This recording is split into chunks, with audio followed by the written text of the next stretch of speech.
Хорошо. Welcome everyone. So let's continue with the seminar.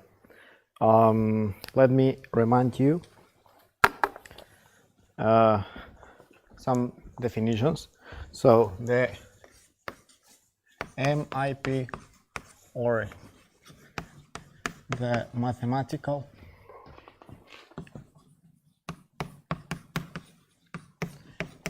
induction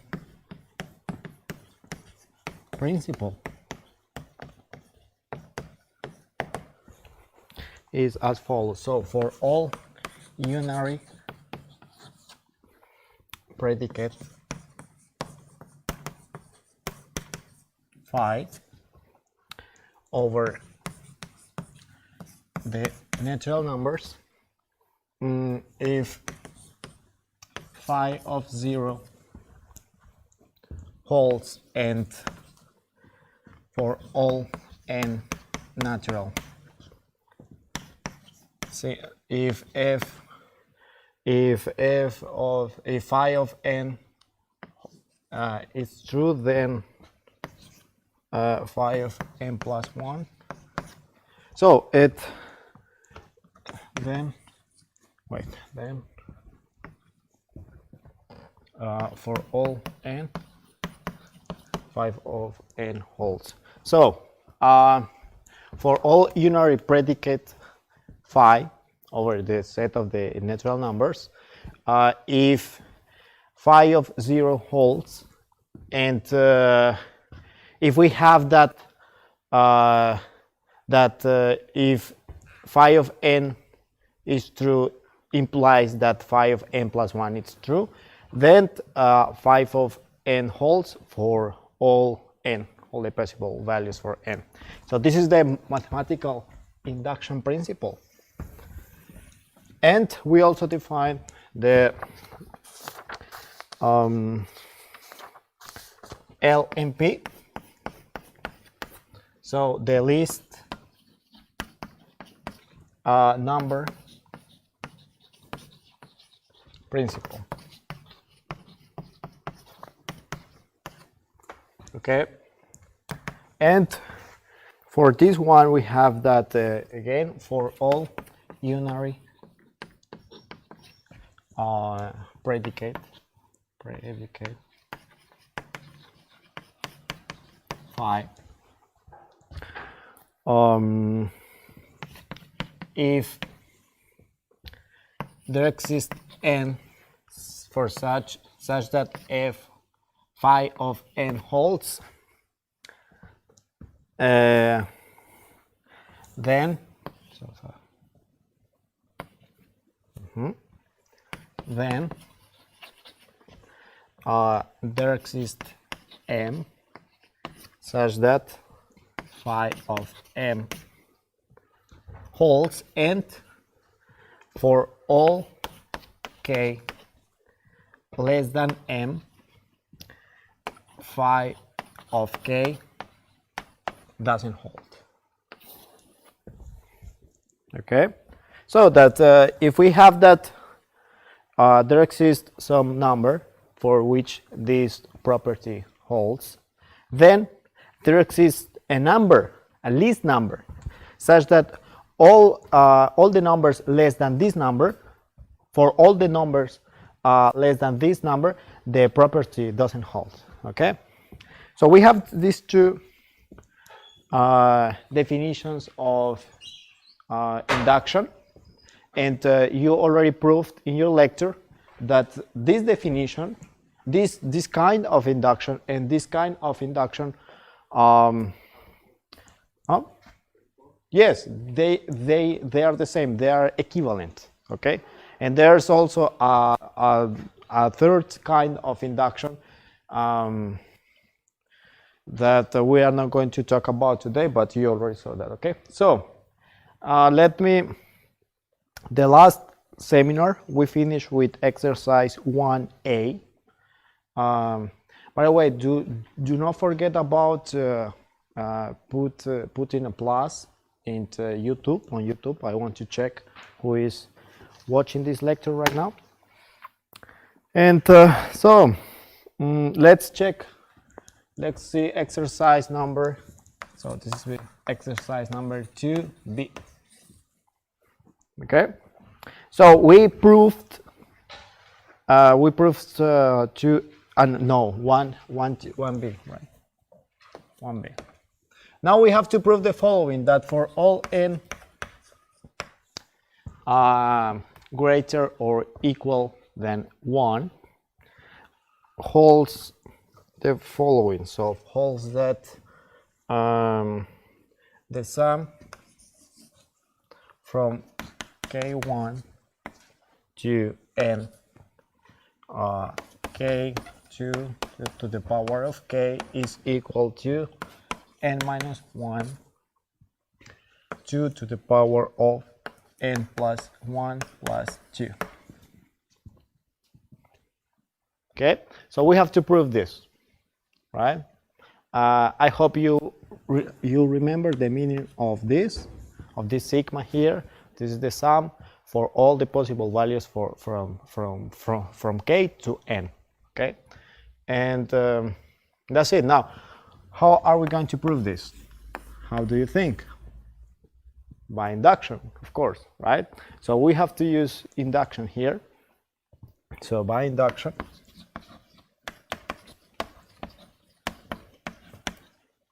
on n. Okay. So let's look at the base step. What do we need to check here in the base step? We need to check that 0. Okay. So yes, do not forget that in most of the books, for example, if you find this proved in some book, in English or in any book, you will prove this by induction, and you will start with n. Most of the cases from n equals 1, and this is true, but this is not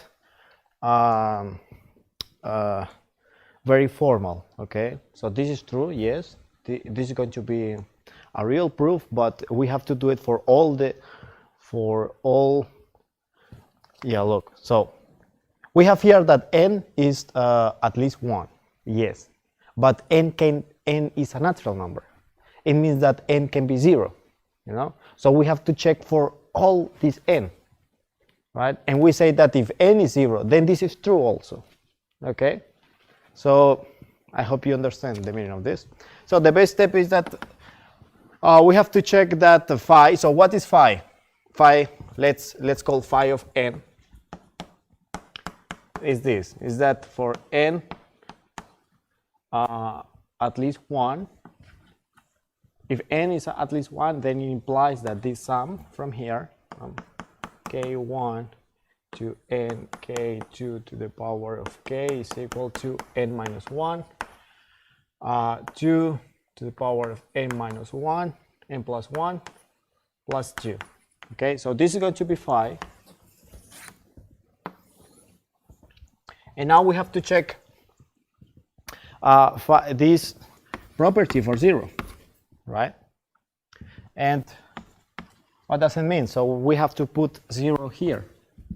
And then we see that 0 is at least 1. And then we write all this here. But now we can see that this is false, right? And since this is false, then this is true. Okay? And then it means that we check our base step. Right, good. Now we have to check the inductive step.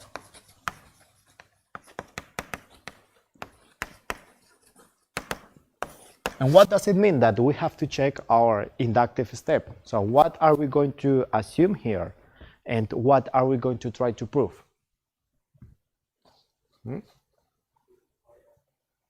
So we are going to assume that this holds for n, okay?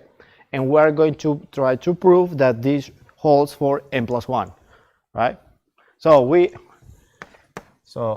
here we have, we are going to use this, so that for all n, if phi of n wholes, then phi of n plus 1 wholes. Okay, we're going to try to prove this. So we have that phi of n is this. What about phi of n plus 1? So let's write it.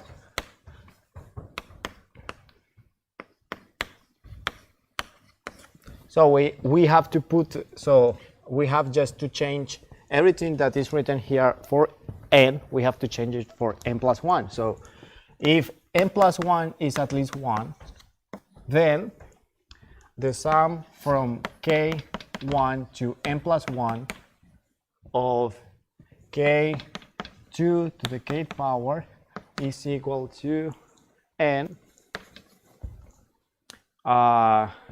2 n plus 2 plus 2, right? So this is going to be phi of n plus 1. And then we assume that this holds, and we want to prove that this is true, that this holds as well. Then we have here many cases. The first case, what if n equals 0? In this case, can we apply the inductive hypothesis, or we cannot? How do you think? We can't, right? We can't because if we put 0 here, so this doesn't hold. So we cannot apply this. No, sorry. If we put 0 here, this doesn't hold, so we cannot apply this property. So everything we have to do now is just check that this holds for this, okay? And then we have that 0 plus 1 is at least 1. Yeah, this is true. So we have to put just these values here, and we obtain what? The sum from k1 to 1. So we obtain 1 multiplied by 2 to the power of 1, yes, so 2, equal 0, so we have here 0, plus 2, so 2. So 2 equals 2, so this holds, okay? For n equals 0, phi of n plus 1 holds, okay? Now we have the second case for n at least 1. And in this case, we can now apply the inductive hypothesis, right? Because this holds. Now let's do it, okay? What do we need to do? We need to write this. So let's write this, okay? So the sum from k1 to n plus 1 of k2 to the power of k is equal to what? What should I write here?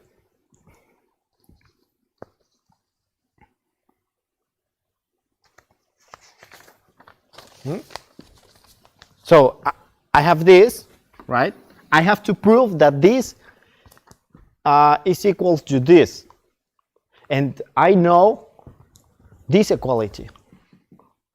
So I have a sum here. I need to divide this sum into two components. So we can put this is equal to this, right?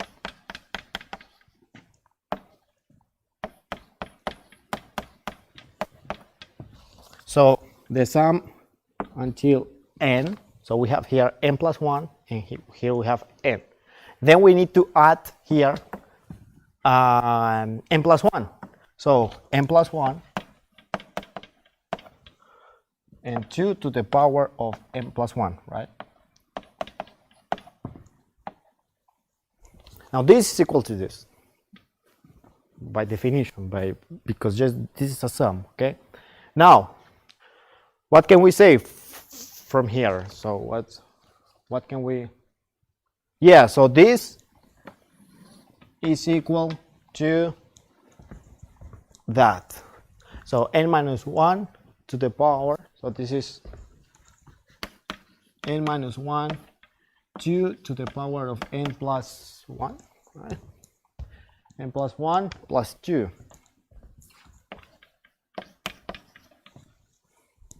And now we only have to put this here. So we obtain the following: n minus 1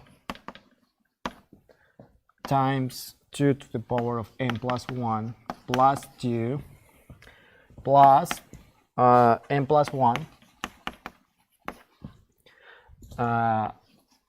multiplied by 2 to the power of n plus 1. So we obtain this. Okay?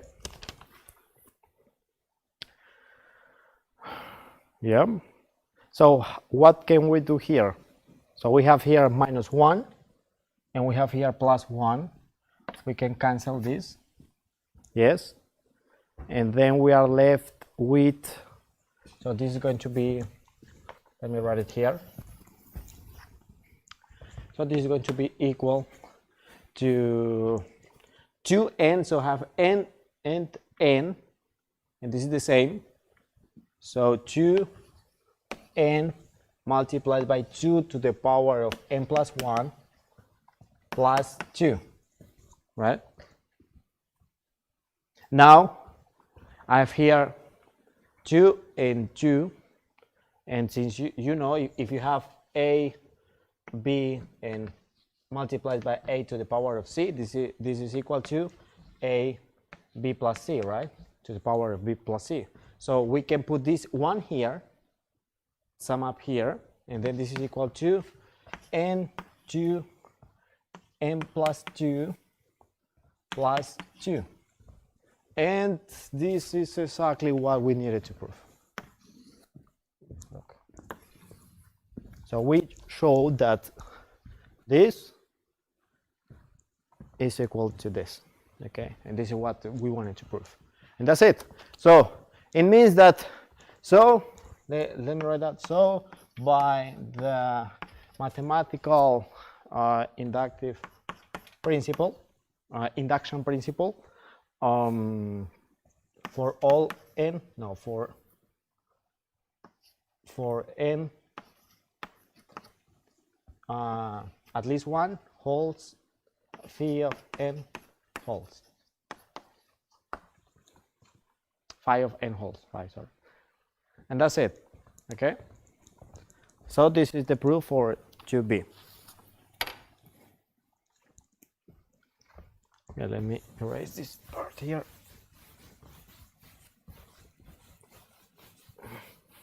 Do you have any question here? Anything?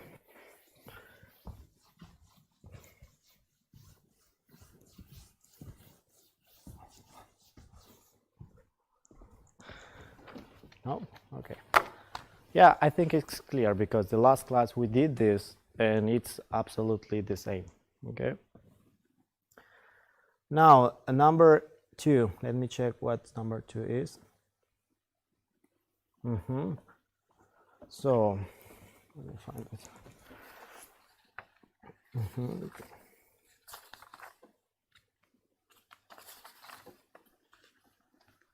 Somewhere here.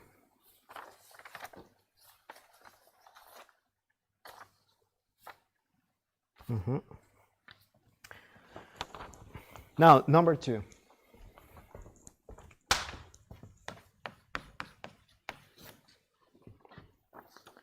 Prove that for all n natural and for all x real. So this is the set of the real numbers. If you don't know what the real numbers is, the natural numbers, you know what this is. The real numbers, you know? Yes. Okay. That's you will see that in your lecture.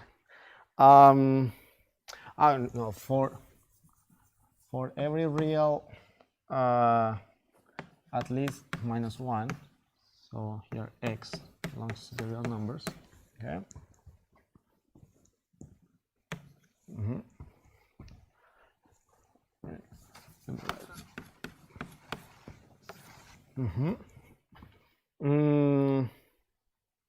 Holds the following inequality. So 1 plus x this 1 plus x to the nth power is at least 1 plus nx. So we have to prove that this inequality holds. This is a famous inequality. This is the Bernoulli inequality. And it can be very useful in many exercises, okay? In calculus and in algebra. So take this into account. Now, how are we going to prove this? Of course, by induction, yes, but how? What? So we have x and we have n. So by induction on what? On x or on n? Okay, yes. So we have to prove this by induction on n. Okay. So so let's make the base step. Let's show it, base step. So we have to prove that this is true for n0. So we have to prove that phi of 0 holds. Well, phi, this is phi, right? And is this true or not? So what if I put n here? I obtain 1. And what if I put n 0 here? 1. So is this true? Yes. Okay, so this is checked. Now the inductive step. So I assume that phi of n holds, right? And I want to show that phi. So I need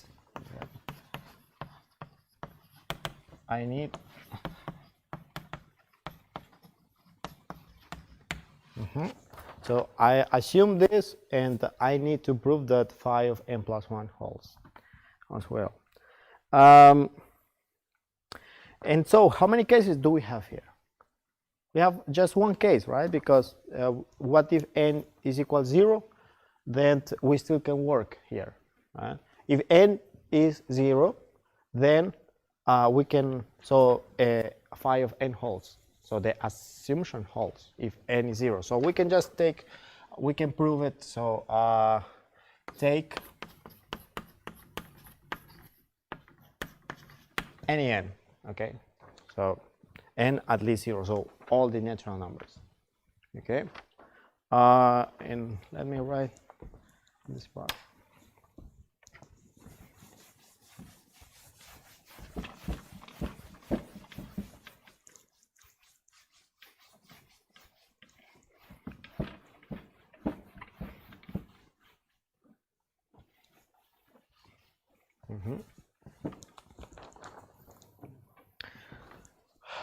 Now what do I do?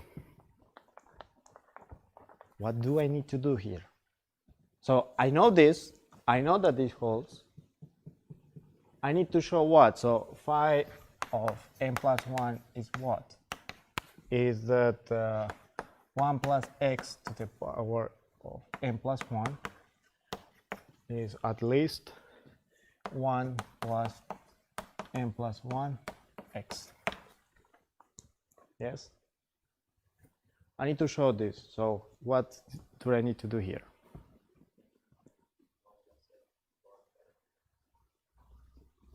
Yeah, so we think multiply for both sides, right? So let's take this, let's write this 1 plus x and 1 plus nx. What if we multiply 1 plus x here? and 1 plus x here.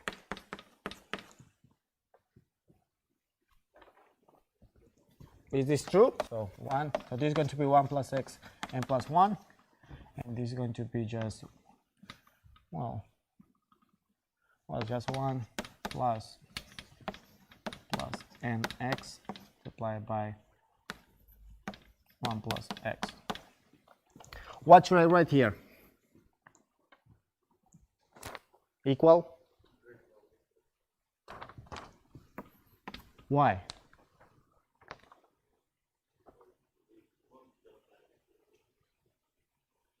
Why?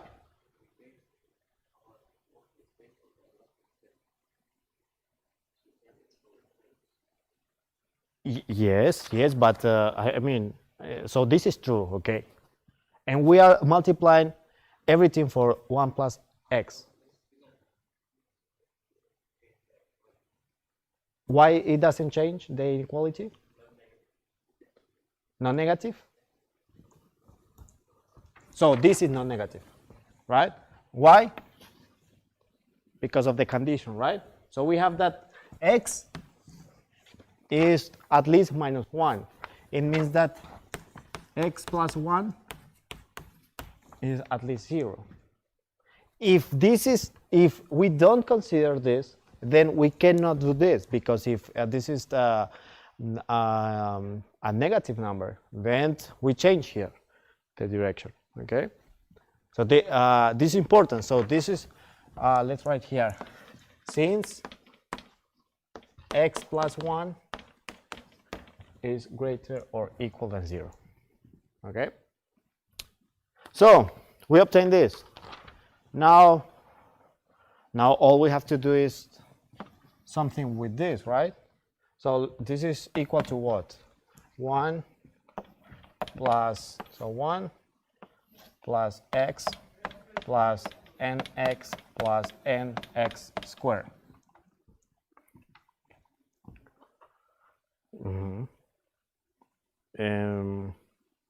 Yes, and this is what?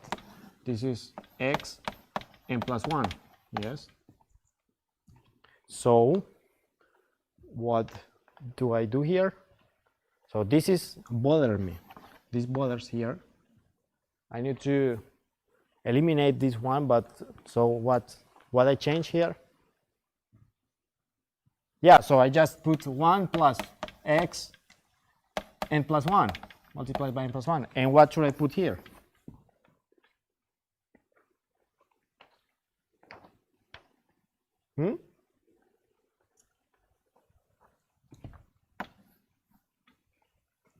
Bigger or equal? Why?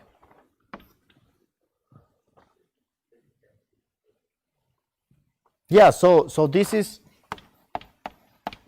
at least 0. Yes, so n is at least 0, and since x, we have x squared, then this is going to be 0 at least. So we have that this is at least 0. So we can put this here. Okay, and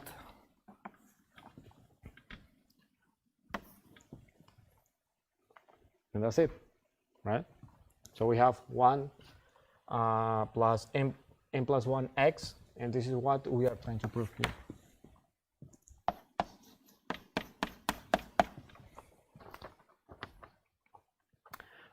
Yes, we can also write like, then by the mathematical inductive principle for all m phi of n. Okay, and that's it. It's proven. Okay, let's move to number 3.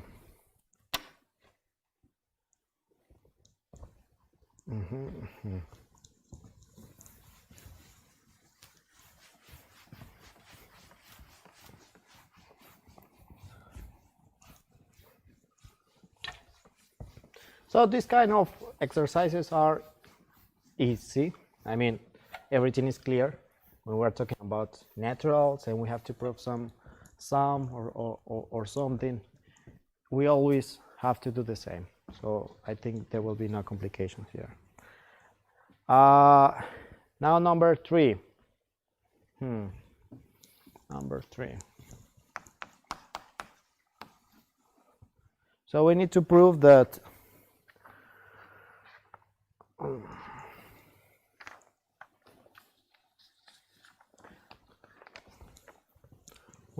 this, that for all P and for all Q,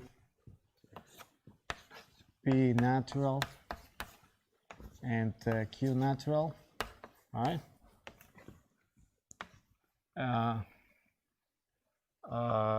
Okay. Then doesn't hold that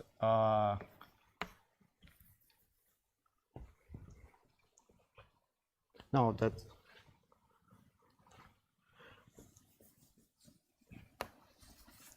there exists. Wait, how to write it? Let me 1 second. For that x is P and x is Q, and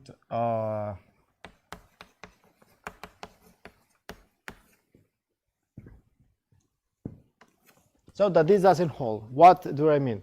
For that taking any natural numbers P and Q, I cannot express the square root of 2 as the deviation of P over Q. Okay, so that what does it mean? That is irrational number. That the square root of 2 is irrational. That's what I need to prove. Okay, and we need to apply the least number principle. So let's prove it. So we need to apply by the condition.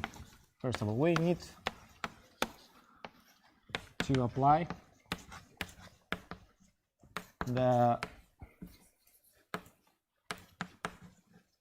least number principle. Yes.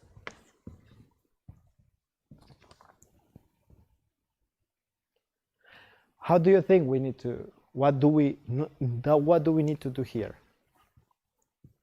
So we need to apply this principle of induction.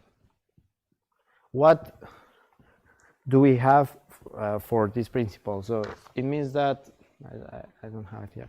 That if we have, so if there exists some number for which this property holds, then there exists a number, a least number, such that any number less than this number, such that for any number less than this number, this property doesn't hold. Okay? So there exists a least number for which this property holds. Then we need to assume that. So we need to assume that this number exists. So we want to prove that this doesn't exist, that this is not true. So we need to assume that this is true, right? And if this is true, because of the least number principle, there exists P and Q minimal, and for which this holds, okay? And then we are going to prove we are going to get some contradiction. Okay, so let's assume that, let's call this the phi. This is phi. That phi holds. So that the square root of 2 is rational. Okay. Then let's take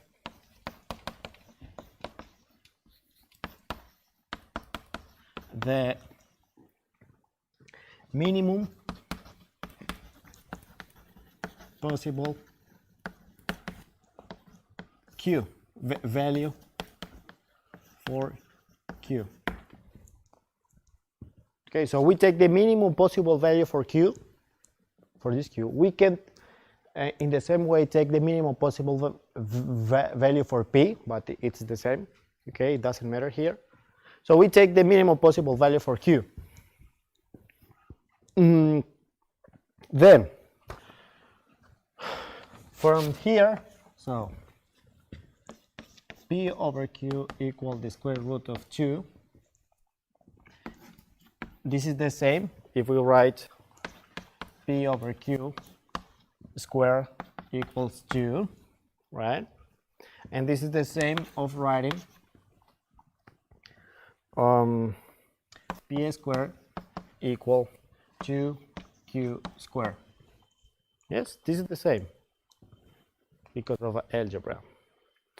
And now we assume that, so it means that P, so we have 2 here. It means that, so P squared is even, okay, because we have a 2. It means that P is even as well. And you can check that if you want.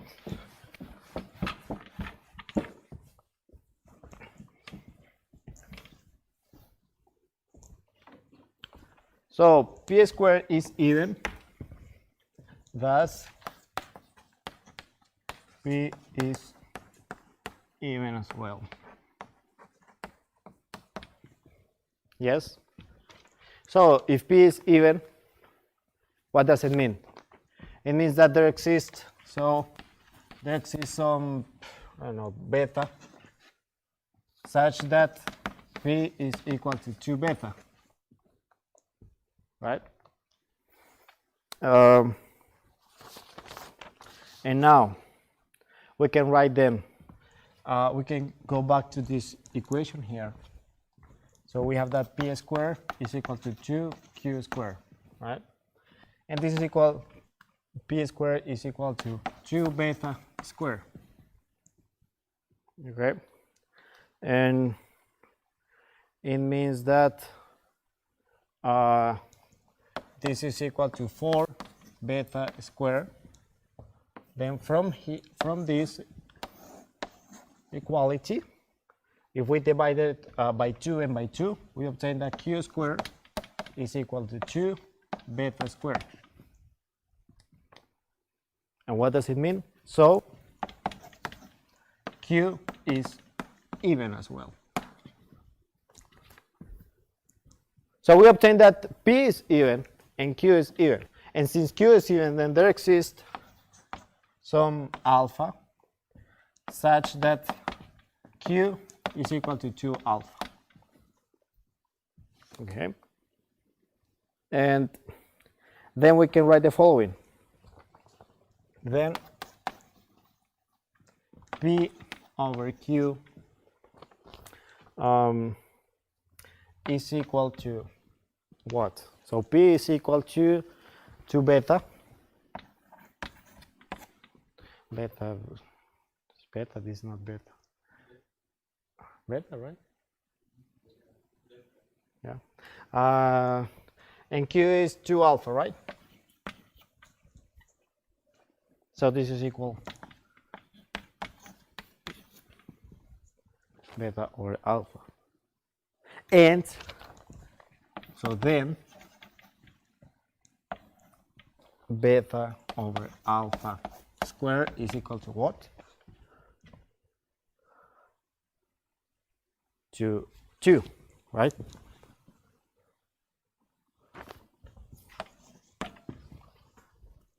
What happened?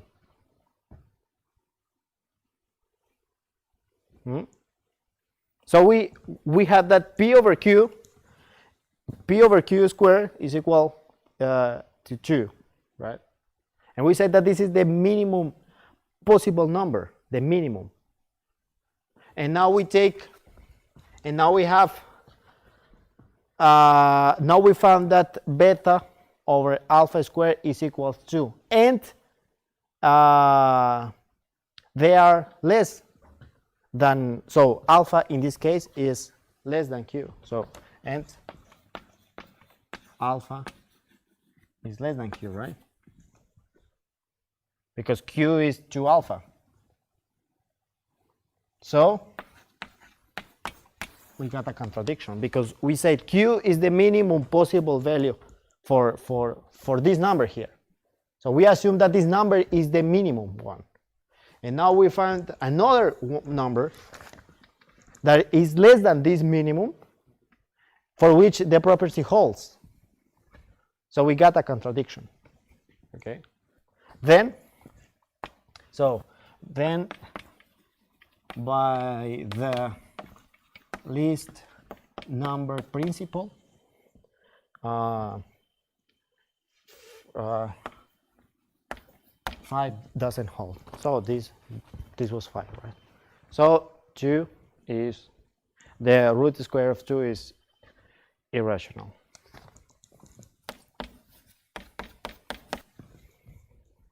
Right? So what did we do here? We assume that this P over Q exists. And since it exists, then there exists the minimum possible for this P over Q. And we took this minimum value, and we found that there exists that we can get another another minimum value. So beta and alpha, and that the property also holds. So this is a contradiction, and that's it. Okay. Is it clear everything? Yes. Good. Now let's continue.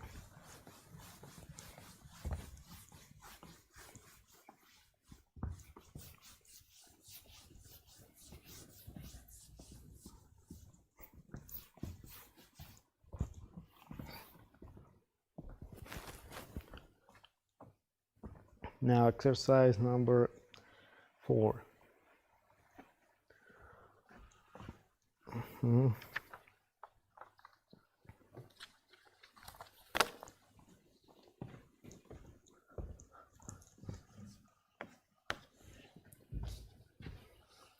Number 4.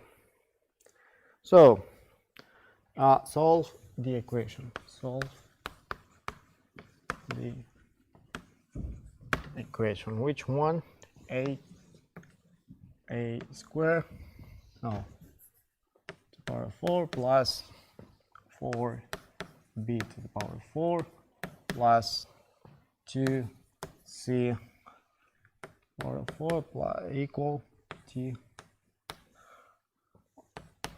in the set of the integers. As far as I know, you already almost proved this, so found all the solutions for this equation in the lecture. So tell me, what do you remember about it? What do we need to do? What can we conclude from this equation here?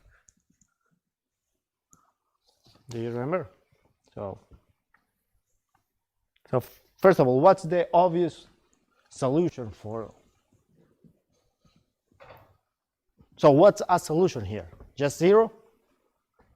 So we have to find some value for A, for B, for C, and for D, right? And the obvious solution 1, so it's 0, 0, 0, and 0. Yes, if we put 0, then it holds. Okay. And now we have to show that this is the only solution possible. The only one. So what do we need to do? If we need to prove that this is the only one, then we need to assume that this is, that we need to show that, so we need to assume that there's another solution here, right? And we will get some contradiction. Okay. So let's assume, so we have this. So let's show that 0, 0, 0, and 0 is the only solution.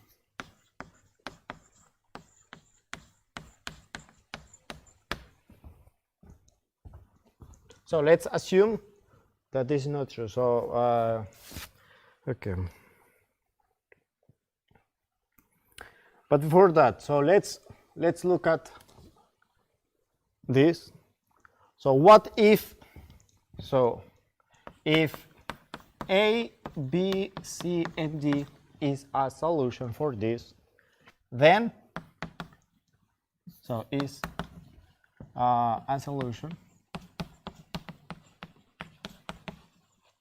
then sorry, I forgot the name of this.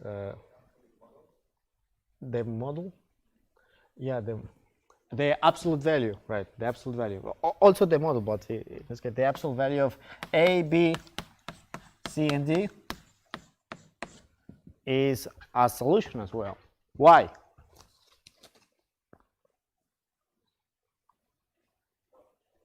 Yes, because we have to, everything is to the fourth power. So it doesn't matter if we have 2 or minus 2, we're going to get the same number. So if we know that this is a solution, then this has to be a solution as well, first of all.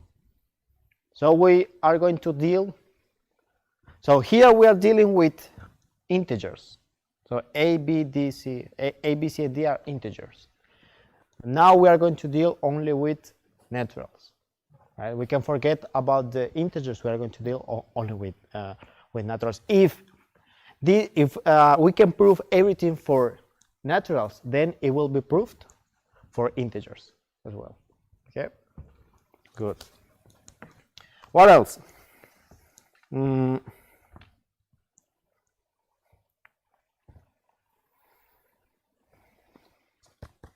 Okay, so let's assume. So let's assume that that A, B, C, and D is a solution. Okay, then we can form the following set. So what is a set? You still don't know, but a set is a collection of things. In this case, a set is a collection of, well, not natural numbers, but of so it's a collection of these things. Let me show you. So A, B, C, and D. All right. So we're such that A, B, C, and D are natural numbers. So this thing here means such that. So we have the set of these things.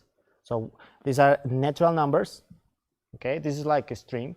You can think like a string of natural numbers, such that A, B, C, and D are natural, and what? And A to the fourth power plus 4, B to the fourth power plus 2, C to the fourth power is equal to D to the fourth power. Okay, this set is the set of all the solutions of this equation, right? Now, let's and here we already have that for naturals. Good. Now, since let's take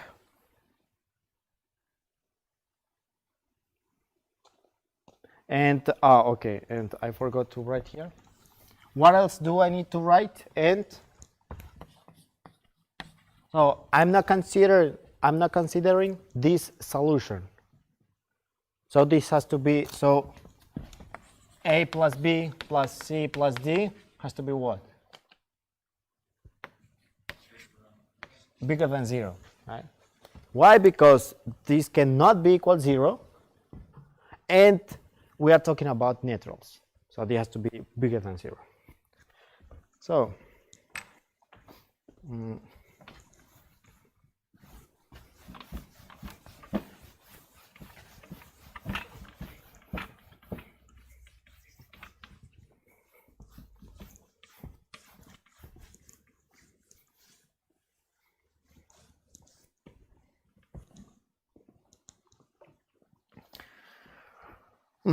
Right. So now let's take a new set, X.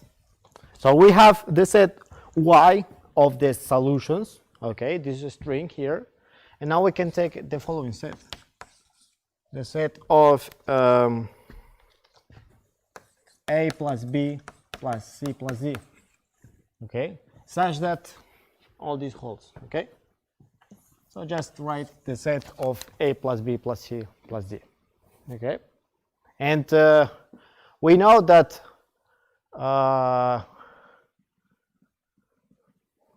okay, yes, A plus B plus C plus D. And so this is so X is a subset of the natural numbers without zero, right? And then because of the, now we need to apply the least number principle, but the least number principle in this case is a bit different. So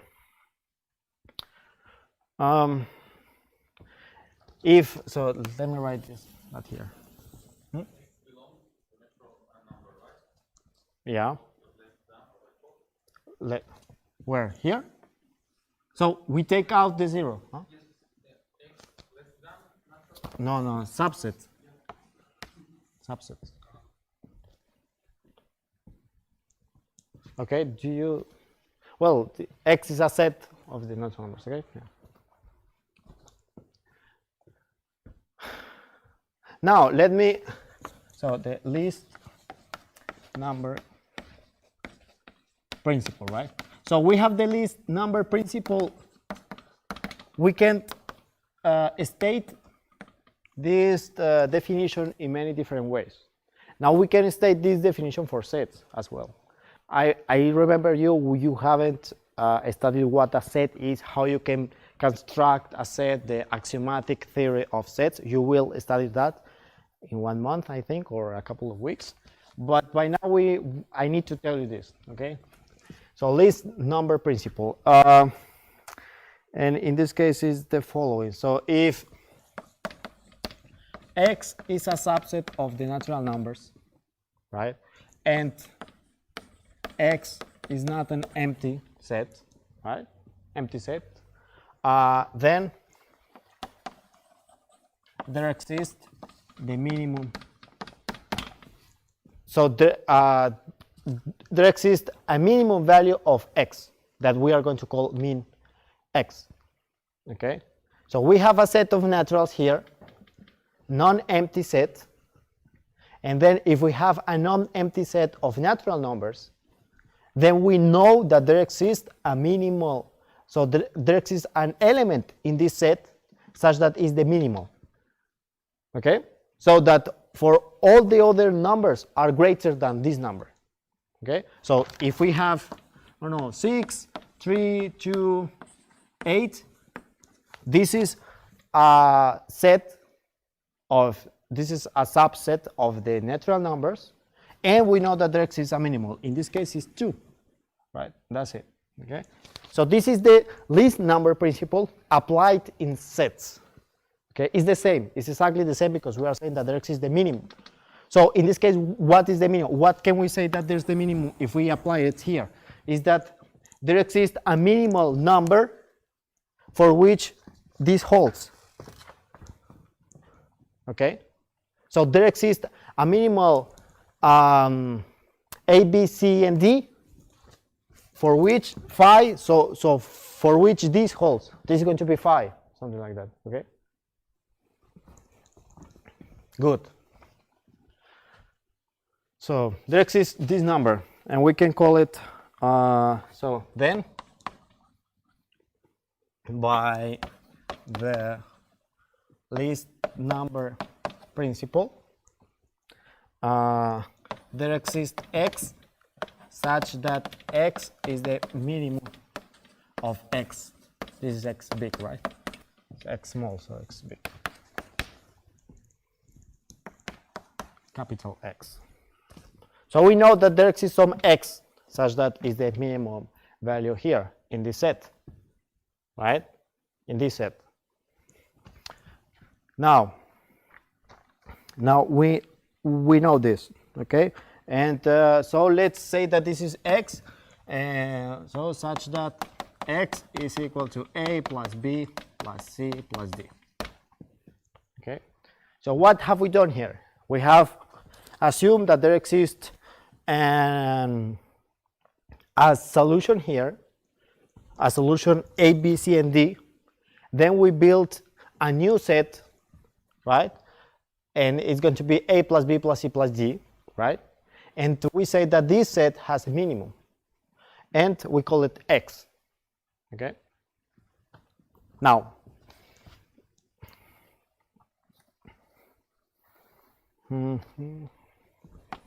now we have to look back to the equation here, to this equation.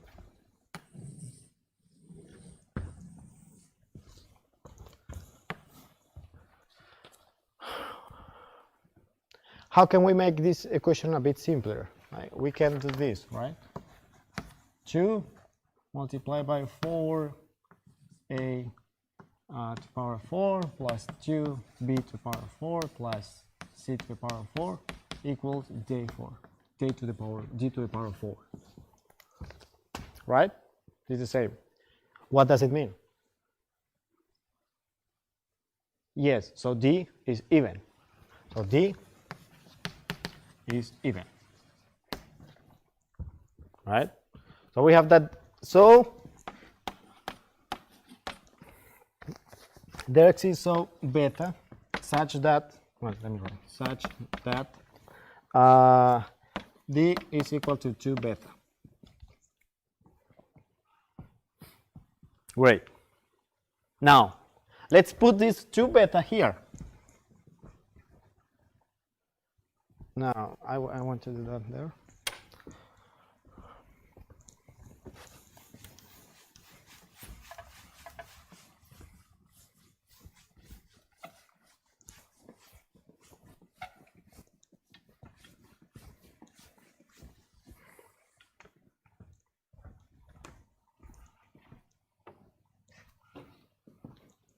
So this is going to be a A4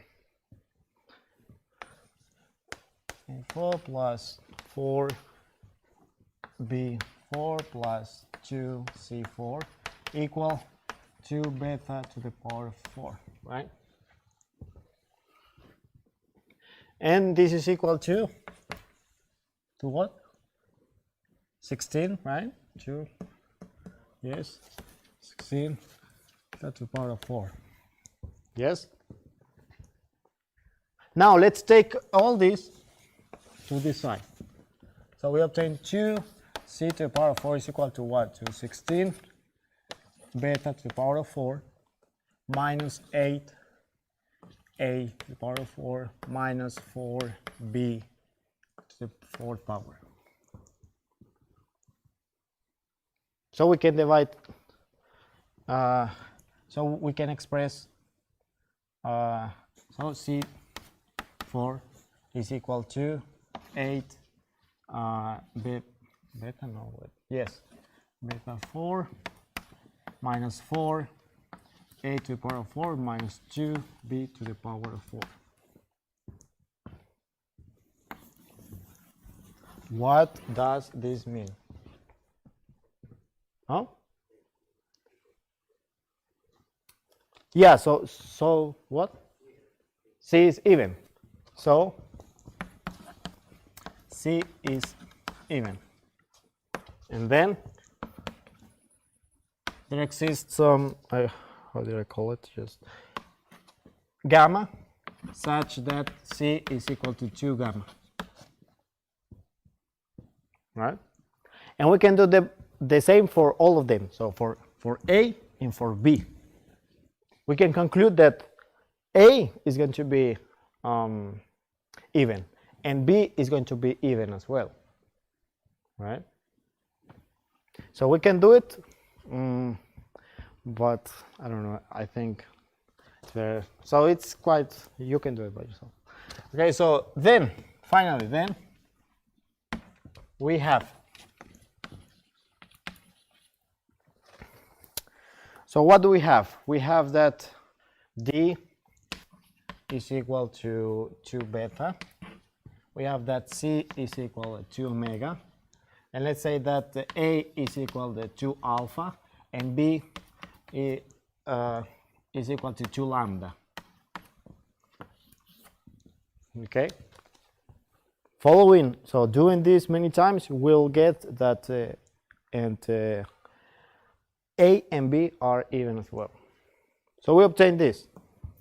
Now what can we do? We can do the following. Just put these values in this equation, right? So we obtain what? We obtain 8 to, so alpha 2 alpha to the power of 4 plus 4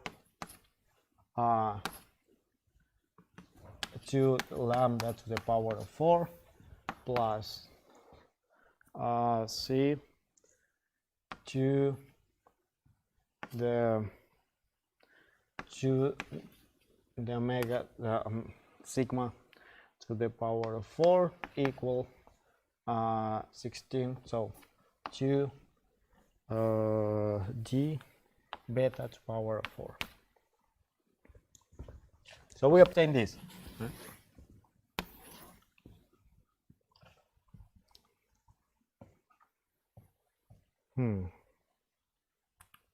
So we can just,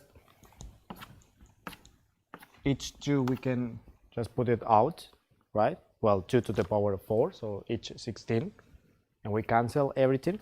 So we obtain the following.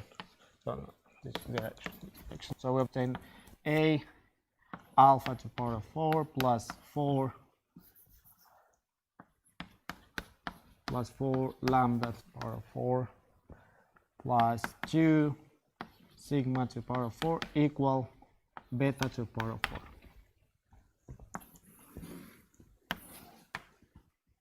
So we obtain that alpha, lambda, sigma, and beta are a solution for this equation as well, right? And what? And what else? So we found we had a solution A, B, C, and D. With this, we constructed this set, right? The set of all the solutions, right? And we say that for A, B, C, and D, this is the minimum possible value. So this sum is the minimum. But now we found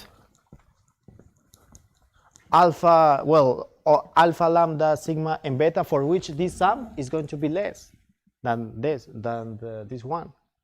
So we got a contradiction. Okay, and so let me write this here. And lambda plus alpha plus lambda plus sigma plus beta is equal, so 2 times this is equal to A plus B plus C plus D, right? So alpha plus lambda plus sigma plus beta is less than A plus B plus C plus D. And this is a solution as well. And this, so in this and this belongs to X.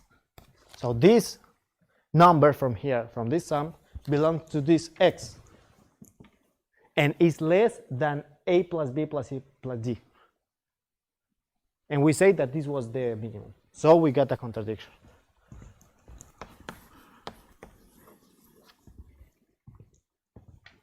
What does it mean? It means that there's only one solution for this equation, and this solution is 0, 0, 0, and 0. Okay? Is it clear? More or less? Yes, more or less, more or less. Or if you have any concrete question, you can ask. Like, yeah, I'm going fast, really? So, okay, okay, good. Yes. So we have this equation. We know that this is a solution. And we want to prove that this is the only possible solution. So let's assume that this is not the only possible solutions to this equation. So there exists some A, B, C, and D, such that if we put this A, B, C, and D here, this holds, different from 0, 0, and 0. So let's assume that this exists, okay? And then we see if this is true, then the absolute value of each of these numbers also is a solution for this, because we have to the 4th power in each of them, okay? And now we are going to build to create a set, just a collection of all these solutions. So why is the set is the collection of all the solutions of this equation here, okay? Such that this property holds, okay? And now we are going to create another collection, another set. So for each A, B, C, and D, we are going to create A plus B plus C plus D. So if we have here 2, 3, I don't know, let's say that 2, 3, 4, and 1 is a solution for this. So in this case, an element of Y will be the string 2, 3, 4, and 1. This is going to be an element of this set. But an element of this set is going to be, so if we have 2, 3, 4, and 1, an element of this set is going to be the sum. So 2 plus 3, 5, 9, and 10. So in this case, we have 10. And in this case, we have the string 2, 3, 4, and 1. Okay? And for all the possible values we obtain here, all the possible sums we obtain here are naturals, different from 0, right? So all these numbers are natural different from 0. And I told you that we can apply the least number principle in a bit different way. This is the same one, but in a bit different way. That if we have some subset of the natural numbers, so if we have some collection of natural numbers, and this is not empty, so we have at least one element, one natural number there, then there exists a minimal natural number here. So for example here, if we have 6, 3, 2, and 8, the minimal is going to be 2. And always we are going to find this minimal value here. Okay?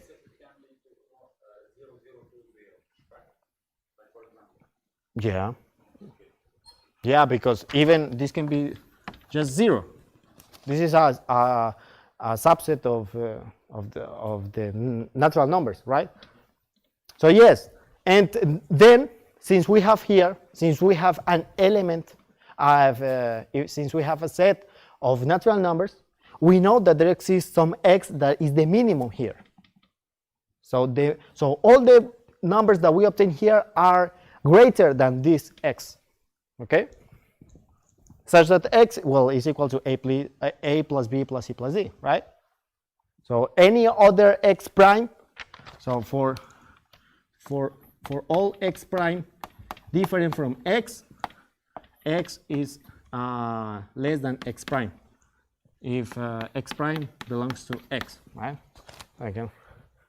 So any number we can obtain from here is going to be less than this number. It's going to be greater than this number, okay? Now, if we see at the equation, we can see that d is even. Why? Because we can just put this, the number 2, we can put it here, out. So this is 2 something. It means that d to the power of 4 is even. If d to the power of 4 is even, then d is even. You can check that by yourself, okay? So we can write d as 2 beta, right? And we can put 2 beta here. So this is d, right?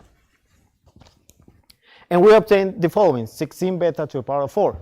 And then we can just put this, so take all this to this side of the equation, and we obtain that 2c to the 4th power is equal to this, right? And here we can just put the 2 to this side to divide everything, and we obtain the following. So we have even, and even. We have, So the sum and the difference of even numbers is an even number, right? It means that c to the power of 4 is even. It means that c is even itself, right? So we can write c as 2 sigma, okay? 2 sigma, is sigma? Omega? I'm very confused. 2 omega, this is omega. No, this is sigma. C to sigma, okay? And now, doing this 2 times more, we obtain that A and B are even also, okay? So we can represent D, C, A, and B as 2 beta, 2 sigma, 2 alpha, and 2 lambda, okay? And now we can just put these values in the equation here, in the original equation that we had here, right? And we obtain this.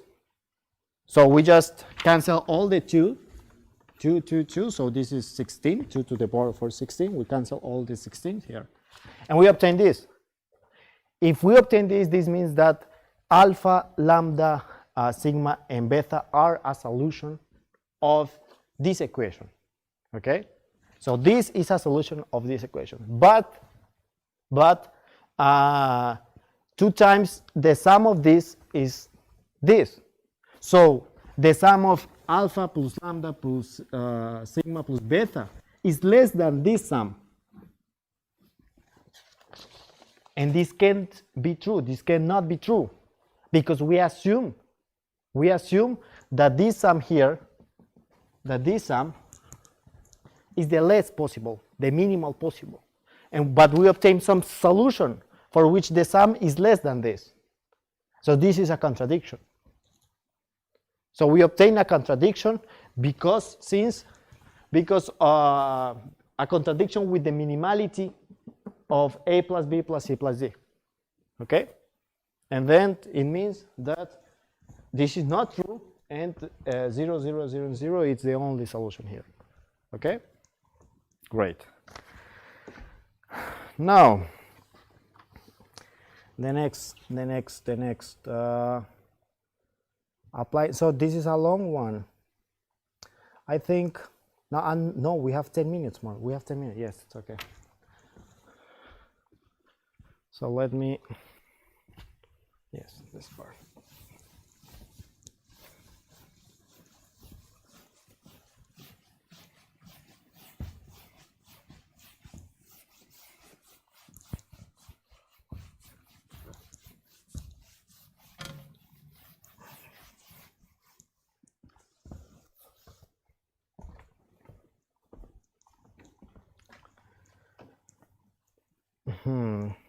Okay, where do I have? Here I have it. Yes, somewhere here. Just 1 second, let me find it. This is not an easy one. Okay. Yes. Okay, so number 5. Number 5, yes. Yes, this is number 5.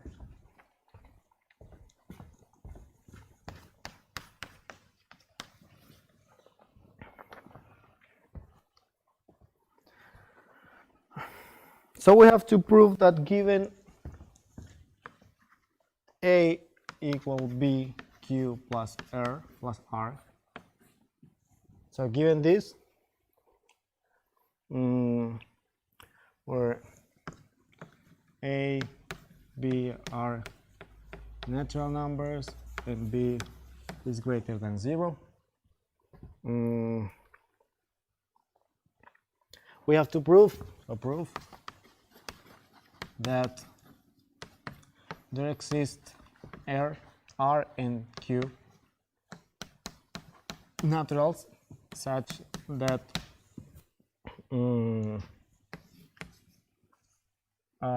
R is less than B and A is equal to BQ plus R. Prove that they exist and Q and R are unique.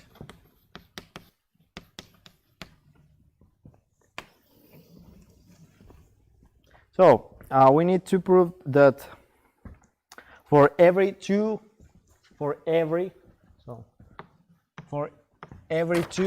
natural numbers a and b, there exist two natural numbers r and q. There exist two unique natural numbers r and q such that this holds, and this condition also holds. Okay. So again, we assume that we have a and b, any natural numbers a and b, and we have to prove the existence of q and r, the existence and the uniqueness. Okay. Now let's try to prove it. So how are we going to prove here? What do we need to prove here? In this case.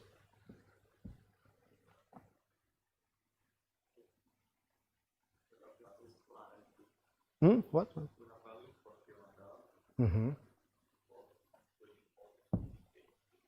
Yeah, but what do we need to prove? That they exist, first of all, the existence, and what else? Yes. Okay. So we actually have to make two proofs here. First, we need to prove. So we need to prove both existence and uniqueness.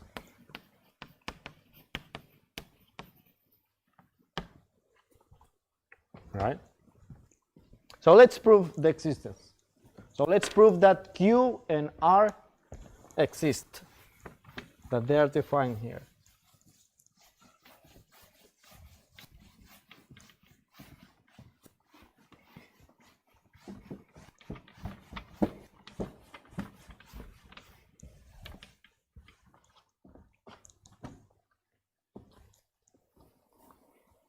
So first of all, let's prove the existence.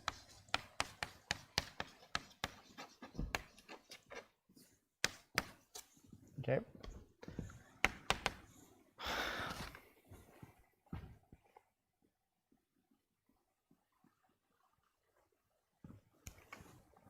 So let's look at the equation. So we have that A plus BQ plus R. So R is the remainder, right? Yes. So we can write this. So this is equivalent to say that R is equal to A minus BQ. Yes. This is the same. And so any remainder is of this form.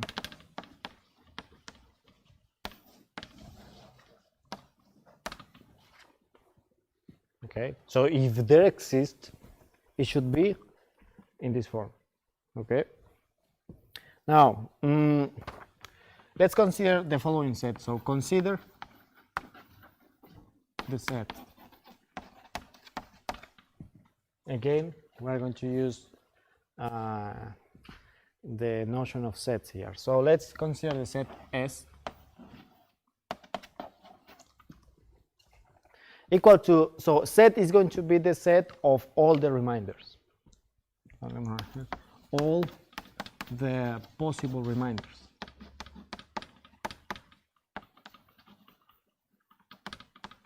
I mean, yes, all the possible reminders if they exist. So there is going to be equal to A minus B Q prime, right? Then just Q prime is a natural number. So for different values of Q, we have different reminders. Now, we need to apply here the least number principle. We need to apply here the least number principle. What? So let's remember the least number principle. If we have x subset of the natural numbers and x is non-empty, then there exists some minimal x. So we need to apply this principle here. Okay, this is the last idea I say. So we need to apply this principle here. X is okay. No, wait. First of all, is this set empty or not? Why? So give me one element that I know that exists and is here. 0. No, 0, no. Why? A? Why?